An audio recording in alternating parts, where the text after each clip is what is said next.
కాశీనాథ్ తన హృదయ వేదనను డాక్టర్ పిళ్ళే వంటి మిత్రులతో వెళ్ళబోసుకునే కంటే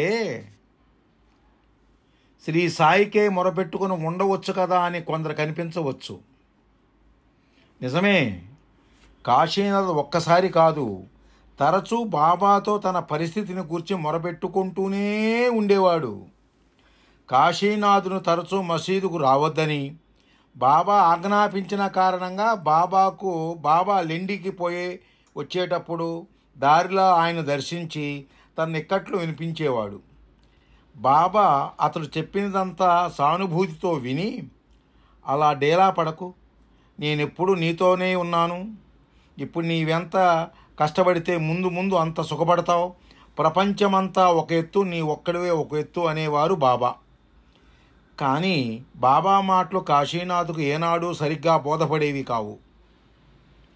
శ్రీ సాయి ఒకసారి కాశీనాథుతో అన్నారు, నీవెన్నో వృక్షాలను నాటవలసి ఉంది అని.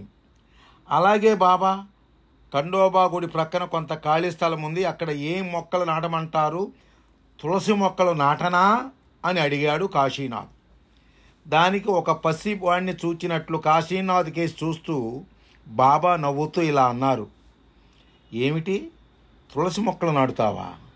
తులసి మొక్కలు ఎంతో కాలం జీవించవే, శతాబ్దాల తరబడి నిలిచి ఉండే మహావృక్షాలను నీవు నాటాలి, వాటి వల్ల ప్రజలకెంతో మేలు కలగాలి, నీవు 14 రావి చెట్లను నాటాలి, సరేనా, పోయి రావి చెట్లు నాటు అన్నారు. ఎంతోమందికి నీడనిచ్చి సేద తీర్చి కాపాడే మహావృక్షాలు వంటి సద్గురువులను ఎందరినో కాశీనాథ్ తయారు చేయాల్సి ఉంటుందని బాబా భావం. ఎంతోమందికి నీడనిచ్చి సేద తీర్చి కాపాడే మహావృక్షాల వంటి సద్గురువులను ఎందరినో కాశీనాథ్ తయారు చేయాల్సి ఉంటుందని బాబా భావం. కానీ కాశీనాథ్కు బాబా మాటలలోని అంతరార్థం అర్థం కాక ఆయన మాటలను యథాతథంగా గ్రహించి ఖండోబా గుడి ప్రక్కన ఉండే ఖాళీ స్థలంలో 14 రావి చెట్లు నాటే స్థలం లేదే అనే ఆలోచనలో పడ్డాడు. ఏం చెయ్యాలో పాలుపోక, మీరు చెప్పేది నాకేం పాలుపోవడం లేదు అన్నాడు బాబాతో. బాబా చిరునవ్వుతో, ఏ మాటలతో అవసరం లేకుండా ముందు అంతా నీకే అర్థమవుతుందిలే అన్నారు బాబా. పరిపూర్ణమైన ఆత్మజ్ఞానం వల్ల మాత్రమే మనసులోని వాసనలు సంపూర్ణంగా నాశనమవుతాయి. వివేకంతో కూడిన వైరాగ్యం సాధకునిలోనే వాసనా బలాన్ని బలహీనం మాత్రమే చేయగలదు. పుట్టి పెరిగిన వాతావరణం, కుటుంబ సంప్రదాయం, సాంగత్యం మొదలైన వాటి ప్రభావం వల్ల మలిన వాసనలు బలంగా పొడచూపకపోయినా అవి నాశనమవవు. అవకాశం లభించినప్పుడు విజృంభించక మానవు. అందుచేత ఆత్మజ్ఞానం కలగడానికి ముందు ప్రకటమయ్యే వైరాగ్యం కేవలం తాత్కాలికం మాత్రమే. సద్గురు సన్నిధి మనలో నిద్రాణంగా పొంచి ఉన్న మలిన వాసనలను బయటకు తెప్పించి వాటితో పోరాటం చేయించి తన కృపాబలాన్ని ఆసరాగా ఇచ్చి వాసనాక్షయం కలిగిస్తుంది. కాశీనాథ్ విషయంలో ఇదే జరిగిందని ముందు చెప్పుకున్నాం. దానికి మరో ఉదాహరణ, కాశీనాథ్ జీవితం పరిశీలిస్తే బాల్యం నుండి తన తాతగారితో తప్ప తక్కిన కుటుంబ సభ్యులు ఎవరి పట్ల ప్రత్యేక మమకారం ఉన్నట్లు కనిపించదు. బాల్యం నుండి ఇల్లు పట్టకుండా తిరిగినవాడు అయినా బాబా సన్నిధి ప్రభావం చేత కాశీనాథులో నిద్రాణంగా ఉన్న ఈషణత్రయాలు మేల్కొన్నాయి. తన కుటుంబ సభ్యులను చూడాలని, వారితో ఉండాలని తపన పెరిగింది. ఒకసారి 1913 సంవత్సరంలో ప్రముఖ నవలా రచయిత శ్రీ హెచ్ఎస్ ఆప్టే షిరిడి వచ్చి కాశీనాథ్ను కలిశాడు. ఆయన కాశీనాథ్ కుటుంబానికి మిత్రుడు. డాక్టర్ పిళ్ళే తదితరులతో తన మనసు విప్పి మాట్లాడినట్లే శ్రీ ఆప్టేతో కూడా తన బాధ వెళ్ళబోసుకున్నాడు కాశీనాథ్. తానిక ఇంకెంతో కాలం జీవించనని, మరణించే ముందు తన బంధువులను ఒకసారి చూడాలని వాపోయాడు. శ్రీ ఆప్టే ఈ విషయం కాశీనాథ్ అన్నగారైన శ్రీ బాలకృష్ణ శాస్త్రికి ఉత్తరం రాశాడు. శ్రీ బాలకృష్ణ శాస్త్రి ఆ ఉత్తరం చూసి షిరిడీ వచ్చి తమ్మును చూచి ఓదార్చి వెళ్ళిపోయాడు. ఆ తరువాత కాశీనాథ్ తల్లిగారు షిరిడి వచ్చింది. ఆమె నేరుగా శ్రీ సాయిబాబా దర్శనానికి వెళ్ళింది. ఆమె ఎవరో ఏమిటో ఎవరో చెప్పకముందే బాబా అక్కడ మసీదులో ఉన్న భక్తులకు ఆమెను చూపుతూ, ఈ తల్లి ఎంతో పుణ్యం చేసుకుంది అన్నారు. వెంటనే ఆమెతో, నీవు ఖండోబా ఆలయానికి పో అన్నారు. ఆమె బాబాకు నమస్కరించుకొని ఖండోబా గుడి దారి పట్టింది. దారిలో కొందరు గ్రామస్తులు, ఏమ్మా ఖండోబా గుడికా నీ వెళ్ళేది? అక్కడ పిచ్చోడున్నాడు, జాగ్రత్త అని హెచ్చరించారు. ఖండోబా గుడి చేరి తలుపు కొట్టింది. ఎవరది అని గద్దిస్తూ అడిగాడు కాశీనాథ్ లోపల నుండి. నేను అన్నది తల్లి. తన తల్లి గొంతును గుర్తించిన కాశీనాథ్ ఒక్క ఉదుటున లేచి తలుపు తీశాడు. తల్లిని చూచి ఆమెను కౌగిలించుకుని బావురుమన్నాడు. ఒకరోజు సాయంత్రం కాశీనాథ్ ఖండోబా ఆలయంలో కూర్చొని సంధ్య వార్చుకుంటున్నాడు. ఆలయం వాకిట్లో ఎవరో ఉన్నట్లు అనిపించి తల త్రిప్పి చూశాడు. వాకిట్లో తన తాతగారైన గోపాల శాస్త్రి గారు నిలబడి తనకేసి, ఇలా చూడు అన్నట్లు చేయి ఊపుతూ ఏదో అంటున్నారు. ఆ క్షణంలో కాశీనాథ్కు తన తాతగారు ఏనాడు సుమారు 20 ఏండ్ల క్రితమే మరణించాడన్న విషయం బొత్తిగా స్ఫురణకు రాలేదు. ఆయన మాటలు అస్పష్టంగా ఉండటంతో ఏమిటి అంటూ చెవులు రిక్కించి విన్నాడు. గోపాల శాస్త్రి నెమ్మదిగా అహ్మద్ నగర్ అంటున్నాడు. షిరిడి గ్రామం ఉన్న జిల్లా పేరు, ఆ జిల్లా కేంద్రం పేరది. ఆ జిల్లా పేరు పనిగట్టుకుని తనకెందుకు చెప్తున్నాడో కాశీనాథ్కు అర్థం కాలేదు. కళ్ళు చిట్లించి తనకు ఆయన చెప్పదలుచుకున్నది బోధపడలేదన్నట్లు చూశాడు. అప్పుడు మళ్ళీ గోపాల శాస్త్రి ఆ పేరులోని అక్షరాలు వెరచి నెమ్మదిగా అహం మద్ గార్ అని ఒత్తి పలికాడు. ఆ మాటలోని భావం అర్థం చేసుకునేందుకు ప్రయత్నిస్తున్నంతలో గోపాల శాస్త్రి రెప్పపాటులో మాయమయ్యాడు. గోపాల శాస్త్రి అదృశ్యుడైన తరువాత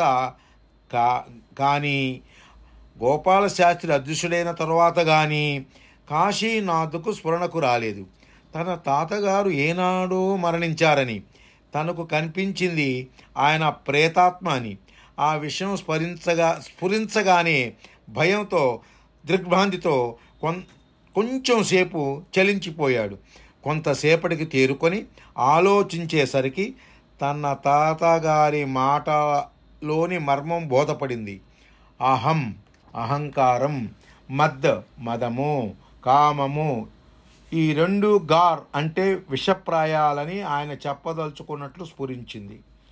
గోపాల శాస్త్రి కనిపించడం, చిత్రమైన రీతిలో ఉపదేశించడం, ఆ ఉపదేశం యొక్క అంతరార్థం కాశీనాథులో ఏదో తెలియని సంఘర్షణను, భావ తీవ్రతను ప్రేరేపించింది.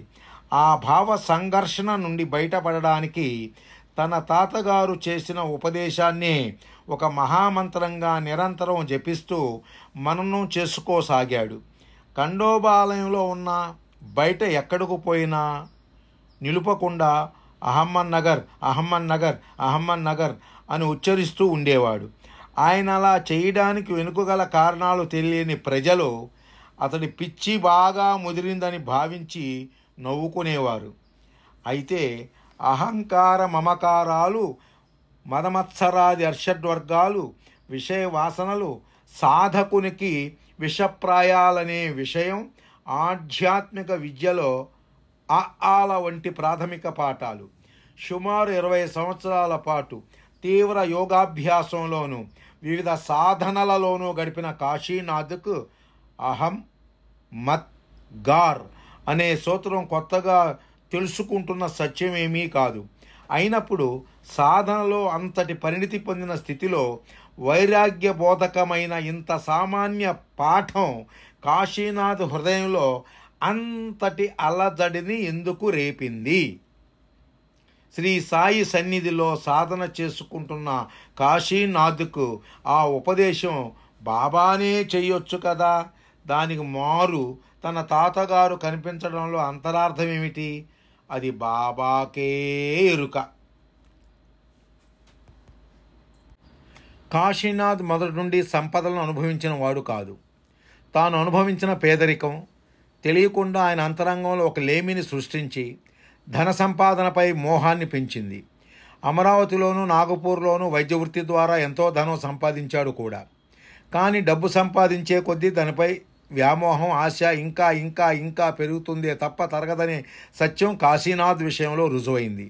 ఇంకా ఆస్తిపాస్తులు సంపాదించి ఒక ఎస్టేట్కు అధిపతి కావాలని ఆశపడ్డాడు. కానీ ఆయన కోసం ఆయన సద్గురుమూర్తి సంకల్పించిన ప్రణాళిక తద్భిన్నమైనదవడంతో కాశీనాథ్ ఆశలన్నీ అడియాశలైనాయి. తరువాత పరిస్థితుల వల్ల షిరిడీ చేరినా ధనంపై కోరిక మాత్రం ఆయన అహంకారపు అంచులను దాటిపోలేదు. తన జేబులో ఉన్న డబ్బంతా బాబా దక్షిణగా అడిగి తీసుకున్నారు. ముందు జాగ్రత్తగా శ్యామా దగ్గర దాచి ఉంచిన పైకం కూడా సర్వజ్ఞుడైన సాయి తనదైన పందాలో తీసేసుకున్నాడు. కట్టుకోవడానికి సరైన బట్ట కూడా లేదు. ఈ దుర్భర స్థితిలో సాధన కాశీనాథులోని ధన వ్యామోహాన్ని ఇంకా సూక్ష్మతరం చేసింది. తన ప్రయత్నంలో దాన్ని నిర్మూలించడం కాశీనాథ్కు అసాధ్యం. అంతటి బలమైన సూక్ష్మతర వాసనను శ్రీ సాయి తన అనుగ్రహంతో ఎలా నిర్మూలించారో చూద్దాం. ఇంతకుముందు చర్చించినట్లు శ్రీ సాయి ఈ విషయంలో సాయినాథ్కు కొన్ని దివ్య స్వప్నాలు ప్రసాదించి ఆయన అంతరంగంలోని వాసనలు నిర్మూలించారు. ఒకరోజు కాశీనాథ్కు ఒక దివ్య దర్శనం కలిగింది. అందులో కాశీనాథ్ తిరుగుతూ ఒక పాత భవనంలోకి ప్రవేశించాడు. లోపల శ్రీ సాయిబాబా కూర్చొని ఉన్నారు. శ్రీ సాయి కాశీనాథ్ను చూడగానే చెవిలో ఏదో రహస్యం ఉపదేశించాలన్నట్లు దగ్గరకు రమ్మని సైగ చేశారు. కాశీనాథ్ వెంటనే బాబా దగ్గరకు పోబోతుండగా అచ్చం తన పోలికే గల ఒక నల్లటి రూపం కాశీనాథ్ను పట్టుకొని ఆపి, నా మాట విను, సాయిబాబా దగ్గరకు పోకు, ఆయన చెప్పింది వినవద్దు అని వెనక్కు లాగుతున్నది. ఆ మాటలు పట్టించుకోకుండా బాబా వైపు అడుగు వేయాలని ఎంత ప్రయత్నించినా ఆ నల్లటి వ్యక్తి మళ్ళీ కాశీనాథును వెనక్కు లాగుతున్నాడు. ఈ వ్యవహారం చూచి బాబా తన ఉన్నతాసనం దిగి అదాట్టుగా ఆ వ్యక్తి జుట్టు పట్టుకుని ఎడా పెడా కొడుతూ ఆ నల్లటి వ్యక్తిని ఆ ఇంటి బయటికి లాక్కుపోయి ఆ ప్రక్కనే ఉన్న ఒక మురుగు కాలువ ప్రక్కన పడేసి తగులబెట్టారు. ఈ తంతు జరుగుతున్నంతసేపు ఆ నల్లటి వ్యక్తి తానే అని కాశీనాథ్కు అనిపిస్తున్నది. కానీ తనకు జరిగే ఈ చిత్రహింసను తానే సాక్షిగా చూస్తున్నాడు కూడా. నల్లటి వ్యక్తి తగలబడుతుంటే ఇక భరించలేక కాశీనాథ్, బాబా ఏమిటిది, నీవు తగలబెడుతున్నది నన్ను ఎలా ఎందుకు హింసలు పెడుతున్నారు అని ఆక్రోశంగా అడిగాడు. దానికి బాబా, నేను తగలబెడుతున్నది నిస్సందేహంగా నిన్నే కాదని ఎవరన్నారు? కానీ అది నీ పాపరూపం, దాన్ని నేను నాశనం చేసేశాను. ఇక నీవు పాపం నుండి విముక్తుడయ్యావు. భవిష్యత్తులో మన ఇద్దరం కలిసి చేయాల్సిన కార్యం ఎంతో ఉంది. పాపం మిగిలి ఉంటే అది అలా సాధ్యమవుతుంది అని అన్నారు. అప్పుడు కాశీనాథ్, సరే, ఇంతకు నాకేదో చెప్పాలని పిలిచారే, ఏమిటది అని అడిగాడు. ఇక చెప్పాల్సింది ఏమీ లేదు, నీలోని అవరోధం తొలగిపోయింది. నేనేమీ చెప్పాల్సిన అవసరం లేకుండా అన్నీ నీకే అర్థమవుతాయిలే అని అంటూ బాబా అంతర్ధానమయ్యారు.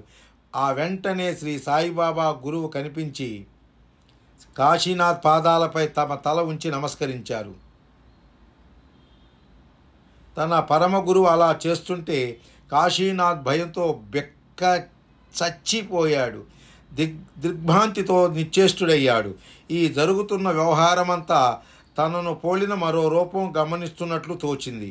కానీ అది అంతకు మునుపు శ్రీ సాయి దహించి వేసిన పాపరూపం కాదు, అది కూడా తానే అనిపిస్తున్నది. మరి అది ఎవరు? ఇంతలో ఆ దివ్య దర్శనం అంతమైంది.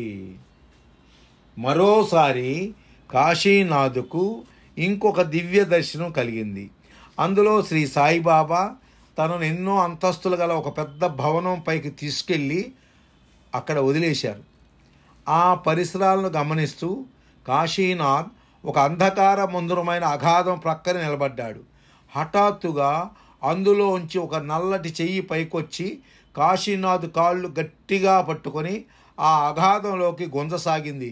ఏయ్, చేతులు తీ, ఎవరు నువ్వు, నన్ను ఎందుకు లాగుతున్నావు, నన్ను పోనీ, లేకపోతే ఈ విషయం సాయిబాబాతో చెప్పాల్సి ఉంటుంది అని కేక పెట్టాడు కాశీనాథ్. సాయిబాబా పేరు వినగానే ఆ ఆకారం కాశీనాథ్ను వదిలేసింది. ఆ అగాధము నరకమని, దాని చెంతకపోయిన వారిని అది లాగేసుకుంటుందని ఆ దివ్య దర్శనంలోని కాశీనాథ్కు తెలిసింది. ఆ పైన బాబా అతని చేతికి ఒక దీపం ఇచ్చారు. దాన్ని తీసుకుందామా వద్దా అని తటపటాయిస్తున్నంతలో కాశీనాథ్ ఒక విచిత్రం గమనించారు. సూర్యచంద్రులు ఇద్దరు ఒకేసారి ఆకాశంలో వెలుగుతూ కనిపించారు. అప్పుడు బాబా అతడితో, వారికి సూర్యచంద్రుల వెలుగు అవసరం లేదని, వారు ఆ వెలుగు కంటే ఉన్నతమైన వెలుగులో ఉన్నారని, ఇచ్చిన దీపాన్ని తీసుకోమని, అది ఎప్పుడూ అతడిని కాపాడుతుంటుందని చెప్పారు. అంతేకాదు, ఈ దీపం నీ వద్ద ఉన్నంతకాలం నీకు ఎదురుండదు. నీ దారిలో ఉన్న ఆటంకాలన్నీ తొలగిపోతాయి. పైగా దీనివల్ల భవిష్యత్తులో వందలాది మందికి వెలుగునివ్వగలవు అని కూడా అన్నారు. కాశీనాథ్ ఆ దీపం తీసుకున్నాడు. అంతటితో ఆ దర్శనం అంతమైంది. మరో దివ్య దర్శనంలో కాశీనాథ్ను శ్రీ సాయి ఒక రహస్య ప్రదేశానికి తీసుకెళ్లారు. అక్కడ కొన్ని వందల అడుగుల విస్తీర్ణంలో సుమారు 4-5 అడుగుల ఎత్తున రూపాయి నోట్లు పేర్చి ఉన్నాయి. ఆ నోట్ల కట్టల నానుకొని అత్యంత ఖరీదైన బట్టలు, వెలగల ఆభరణాలు తొడుక్కొని ఒక వ్యక్తి రాజఠీవితో సింహాసనం వంటి పడకపై కూర్చొని ఉన్నాడు. సాయిబాబా అతని కేసు చూడమని చెప్పడంతో కాశీనాథ్ ఆ వ్యక్తిని చూస్తూ, బాబా, ఎవరతను అని అడిగాడు. అతడెవరో గుర్తుపట్టలేదా? అతడు నీవే. నీ పాప శరీరం అంతరించింది, అది నీ పుణ్యరూపం అన్నారు బాబా. తరువాత అక్కడున్న ధనాన్ని చూపుతూ, ఇదంతా మనదే అన్నారు. అంతటితో ఆగక ఆ ప్రక్కన అలాగే రూపాయి నోట్లతో నిండి ఉన్న మరో గది చూపుతూ, ఇలాంటి ధనాగారాలు ఇంకా 100,000 ఉన్నాయి, అవన్నీ మనవే. ఈ విషయమంతా ముందు ముందు నీకే తెలుస్తుందిలే అన్నారు. అంతటితో ఆ దర్శనం అంతమైంది. కానీ చిత్రం, ఆ దివ్య దర్శనంతో పాటు కాశీనాథ్ హృదయాంతరంలో ఉన్న ధనకాంక్ష కూడా అంతరించింది. ఎన్నో జన్మల తీవ్ర వివేకాభ్యాసాలతో సాధన చేస్తే గాని నశించని ధనకాంక్ష శ్రీ సాయి ఒక్క దివ్య దర్శనంతో మటుమాయం చేశారు. శ్రీ సాయి కృపాబలం ఉంటే సాధించలేనిది లేదు.